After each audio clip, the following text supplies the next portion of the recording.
বাংলাদেশে আবার ষড়যন্ত্র শুরু হয়েছে। দেশনেত্রী বেগম খালেদা জিয়া একজন হাউস যিনি গৃহবধূ, সেখান থেকে শুনি রাজপথে এই স্বৈর শাসককে বিদায় করেছেন। এবং আপনারা দেখেছেন আজকে আর যারা বসে আছেন আমাদের সামনে সারিতে, তারা তখন তাদের সাথে ছিলেন, তার নেতৃত্বে ছিলেন। তিনি কখনো মাথা নত করেননি। তিনি মাথা নত করেনি 2025-এ এসেও। তাকে অনেকবার বলা হয়েছে আপনাকে সবকিছু দিয়ে দেওয়া হবে, কিন্তু তিনি এই দেশ ছেড়ে যাননি, মাথা নত করেননি। তিনি হয়েছেন আপসী নেত্রী। তারপরে দেখেন আরেকজন ব্যক্তি, আমি পরিবারের নাম বলতে চাচ্ছি না, আপনারাই জানেন কোন পরিবার এই দেশের জন্য করেছে। এই পরিবারের 3জন সদস্য করেছে, আরেকজন জীবন দিয়েছে এই দেশের জন্য।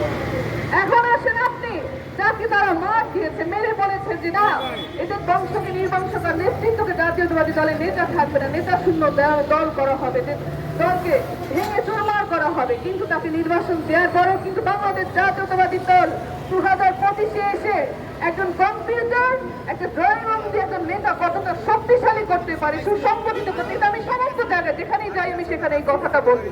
এবং একজন নেতা তো এরকমই হওয়া উচিত যে তাকে নেতৃত্ব দেওয়ার জন্য কিন্তু আপনার মাঠে ময়দানে থাকতে হয় না, আপনি সুদূরে বসেও কিন্তু আপনি নেতৃত্বের জায়গাটা এত শক্তিশালী হয়েছে। তাই এই গত 17 বছরে যে রন্ধ্রে রন্ধ্রে প্রশাসনে যারা বসে আছে, বসে থেকে থেকে অভ্যাসে পরিণত হয়েছে, এটা হচ্ছে আওয়ামী লীগের দোষর।